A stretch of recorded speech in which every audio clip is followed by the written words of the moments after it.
This is the Pfeffer on Power podcast. I'm your host, Stanford professor Jeffrey Pfeffer. And every other week, we have on this program somebody to talk to us about power and about aspects of power and how to use power to become more successful. And today, I am thrilled and honored to have with me the famous Dana Carney, a professor at the Haas School at the University of California at Berkeley. Also, she runs the Institute for Personality Assessment. She is a full professor, a well-published author, and an expert on our topic for today, which is body language. She, along with Amy Cuddy, did a very controversial study on the effect of power posing on people's hormones, and that is controversial. But what is not controversial is the fact that people respond to others on the basis of how they look. For instance, there is data that shows that taller people make more money. There's data that show that good-looking people make more money, in part because good-looking people are able to get other people to help them and build a larger network. And I have invited Dana on the show to provide my listeners with the most up-to-date tips on how to get power by how you look. And she's an expert. She's writing a book on this, and it's fabulous. Welcome to the show, Dana. Jeffrey, thank you so much for having me. It's a pleasure to be here. Thank you. So I want to begin by asking you to talk briefly about why and how people look, how they come across, the gestures that they use, why that is so important. Well, let's back it up and talk for just a moment about the distinction between what we think is associated with power and status and dominance and what's actually associated with power, status, and dominance. So humans are really interesting. There are more than 43 different nonverbal cues that we think are associated with power that actually have nothing to do with power. So what's amazing about this is that we actually have this massive toolkit that we can kind of pick and choose from and try on like clothes to figure out like, okay, this fits me really well. And when I use it, people think I, have more power and they're more likely to talk to me or more likely to invite me places. On the flip side, there's a smaller set of nonverbal cues, 9, in fact, to date, we think it's about 9, that you can use as a perceiver to actually navigate the world so that you can kind of pick out who actually has power and differentiate them from folks who don't actually have power. So there's the perception side, which is the stereotypes, the things we think are associated with power, which help us because we can project those things. And we'll talk about some of those things. And then on the perception side, how do you cut through all that crap? How do you know what to actually pay attention to when you're trying to figure out who is the most powerful person in this room? And I can tell a story about when you might want to do that, right? I mean, there's lots of context within which one might want to do that, but I can kind of tell a lighthearted version of a situation like that. So, Jeff, there are so many behaviors that we can choose from to kind of put our best foot forward, so to speak. So the idea, just to start with going back to power poses, so the idea that the nonverbal display of kind of an expansive, open posture, whether that triggers a cascade of testosterone release and a decrease in cortisol, that's come under, let's just say it doesn't replicate.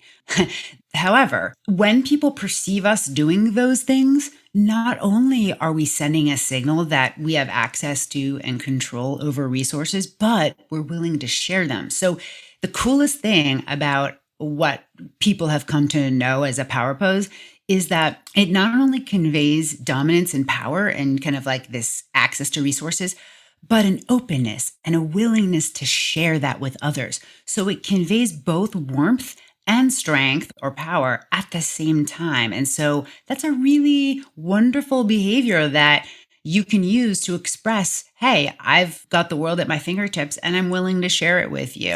And that leads to you becoming magnetic. People are more attracted to, now I don't mean attracted in the kind of eros sense, but eros, agape, and philia, all three types of liking. People are more attracted to you because you are displaying a sense of, hey, I've got the keys that unlock the world and I'm willing to unlock doors for you. If you're taller or bigger, you really want to be kind of careful using too much, because then you're going to come across too strong and then you'll get kind of the reverse effect where people be intimidated by you.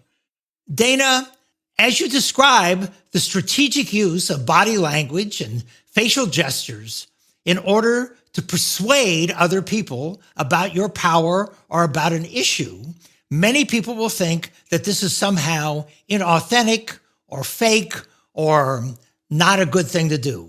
Can you explain briefly why, in fact, using body language effectively is important for people to master? Yes, power is not a bad thing. If you have power, you're able to open doors for other people. You have the ability to help folks, right? You have access to resources. Wanting power, being powerful, first of all, we have to get out of the way that the idea of being powerful is a bad thing. Second of all, we all know this language. It's in us. We're doing it already. What this research can help people do is figure out, what should I specifically be paying attention to, and shine a light on a part of themselves that already exists. We already do all of these things. And it's not for nefarious purposes that we're trying to convince someone to, of course, yes, anything can be used for nefarious purposes. It need not be used that way.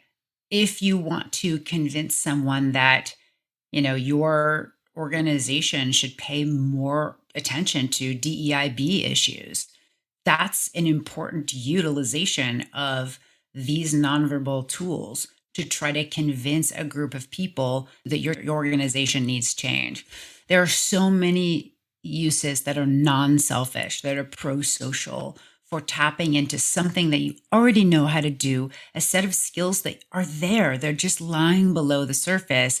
And my hope is that this conversation will just bring into the open, like a list of behaviors, what exactly one should do if one wants to put their best foot forward. Of course. A couple of other things that you talk about in your article in California Management Review and in your other articles where you talk about of nonverbal behavior is standing closer to people, touching them gently on the arm and gazing at them. Eye contact is very important. Is that true? Yeah, so eye contact is one that is associated more with perceived power than it is with actual power. So in the world of the behaviors associated with actual dominance, power, and status, having things like an open body posture, less interpersonal distance, more successful interruptions, a louder voice, speaking time, so talking longer. Those things are associated with actual power. And so if you are a perceiver and trying to navigate a room and figure out who's the most dominant or, powerful person in the room, those are the cues you can pay attention to. If you are interested more in how can I project power, so whether or not you actually have it, yes, more eye gaze. So looking at people longer, I'll qualify that in just a moment. But yes, so looking at people is associated with perceived power, not actual power, but people will think you're more powerful if you look at them more. And then most of the things that I just listed, in addition, having negative facial expressions. So if you like shaking your head no? Yeah, like shaking your head no, or kind of having a disgust facial expression or an angry facial expression. Negative emotional expressions demonstrate, well, it's unclear. I can provide conjecture. We don't actually understand the mechanism through which this works, but my scientific best guess would be that if you feel confident enough to express your disgust, in a room, that wow, you must really be willing to piss off other people, So, for example, Anna Wintour, the famous Vogue editor-in-chief, is known widely for wearing a pair of huge sunglasses and trying to remain as stoic as possible when she goes to fashion shows so that no one can read whether or not she likes or dislikes a particular outfit coming down the runway or likes a particular line. And so there are cases where people really try to conceal things like disgust and other sorts of negative expressions, because they not only can shape other people's perceptions of your power, but they can also lead people to kind of read into your preferences for things. So looking longer at someone, looking while you're speaking. This is a big one. And this is the qualification I wanted to add earlier. When you look at someone while you're talking, that's a pretty big signal of power, dominance, a sense that you feel a lot of agency. There is something called the visual dominance ratio, which is that you look more at people while you're speaking relative to while they're speaking. So in other words, to put it into context, you and I are having a conversation and I'm looking at you while I'm talking right now. And then all of a sudden I stop talking, you begin talking, and then I look away or I look down at my phone or something. That is a total power play. It's insulting to do that, but it definitely signals power to the person on the receiving end of that and to anyone looking at the interaction.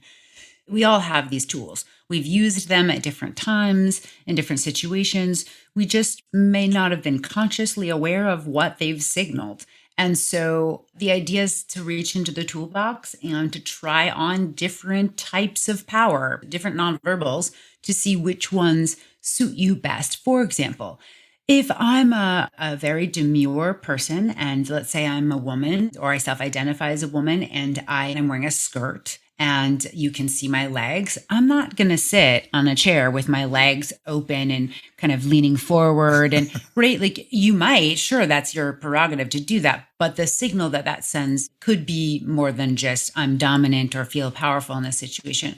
You may actually prefer to sit in a way that's, you've got your legs crossed in the kind of aristocratic European way where the royal family sits with their ankles crossed and their legs tipped to the side.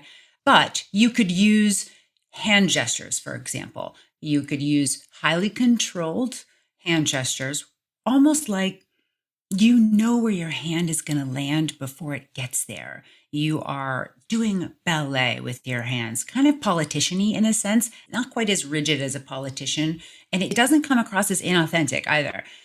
It's controlled, it's precise, it's deliberate. It almost seems like it's been choreographed. One of the things that my students do is they have to write a behavioral nudge action plan for their class. So they're all finishing up that paper right now because we're coming to the end of the semester. And they have to come up with a behavioral nudge and they have to put it into practice over the next roughly 3 months, where they're going to try to make more eye contact, for example, because eye contact, yes, it makes people think that you're powerful. But here's the amazing thing about eye contact. It also makes people think you're smarter. And it makes people think you're warmer. I mean, what a triple whammy. And it makes people think you're trustworthy. Exactly. So that's a little captured under the warmth and openness, right? So there's this quadruple or at least triple whammy. And inclusive. So eye contact leads to other people feeling included and invited and involved. And so eye contact is this incredibly powerful tool that people can use. It suggests that you have power. You may or may not actually have power, but other people will think you do. But also they'll think you're nicer. And when people think you're nicer, they like you better. And you're showing liking. And there's science that suggests when you show other people you like them, they like you back more. And then it leads to other people feeling more included, you seeming more trustworthy. I mean, just think of all of the good stuff associated with getting control over your eye contact. And we have complete control over whom we look at. And this is especially true of people who actually have structural power. Because the point that I'm trying to make here is that someone with a baby face is more likely to be trusted. Now, these are called physiognomic cues. They're not nonverbal because they're not dynamic. They're physiognomic, meaning they're static. They're kind of the face that you're born with, right? But they are meaningful, and people do extract meaning from how you look, how low your eyebrows are, make you look angry. I mean, again, that's a whole other podcast. So, but I've got to be super careful because I need to pick a high power person who's also ego resilient in order to make the point, look at this person and their babyish face. You're going to trust this person, but in a negotiation. But guess what? They could potentially crush you because you're irrationally putting trust in them because of the way that they look. And you can't do that. So when it comes to trust and lie detection, you've got to just wipe the slate clean and use the behaviors we're talking about here. And that's, again, a whole different discussion. But the idea is that there are really important times that, and they're sensitive, where you don't want to hurt someone's feelings. And you can also create great laughter and fun by having the skill of being able to pick out the most powerful person in the room. And then, of course, there are lots of strategic reasons why you might want to do this, or you're sizing up someone in a negotiation or other kind of strategic context. So yes, there are lots of kind of more selfish reasons why you might wish to, not selfish in a bad way. I don't mean that in a negative way. I just mean self-serving reason to sidle up to the most powerful person in the room. Someone like Jeffrey Pfeffer, for example. And Jeffrey Pfeffer does indeed have a baby face. And so he would be a perfect person that I would pick on, because he's not only ego resilient, but he's super high on power. He's got a great sense of humor. And I would have been able to pick up on that. And I would have nailed him and used him as the person as my example. And he would have thought it was funny and great and laughed harder than anyone. So the point is that knowing how to sort through a crowd of faces and use this sensitivity is really critical. And so if anyone's interested, I did write a paper that very easily lists out what are the cues associated with actual power, of which there are very few. And then what are the cues that we can kind of try on, like clothing, to figure out which ones fit and which ones we might suit us and which ones land well with other people. And then kind of figure out, all right, I like this one. This one feels good. And that's a little bit, it's like going to a store and trying on clothes. I mean, you really do need to, and then practice it, right? Practice it to a point where it becomes automatic, and then it will seem even more authentic than it may have in the first place. Final question. So I'm going to take you back actually to the beginning. And so many people listening to this will say, why is it that body language, how people look, the gestures that they make, why is this so important?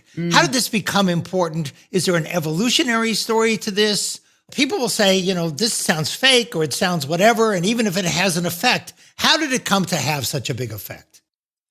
Okay. This is my favorite question. All right. So first of all, human language, we don't even know when it came online. Quite literally, we don't know. It was a very long time ago. And there's a few 100,000 years of variance in between when we think it came online. We do know, however, that nonverbal communication came online way before that. I mean, we see nonverbal communication in fish and, chimpanzees.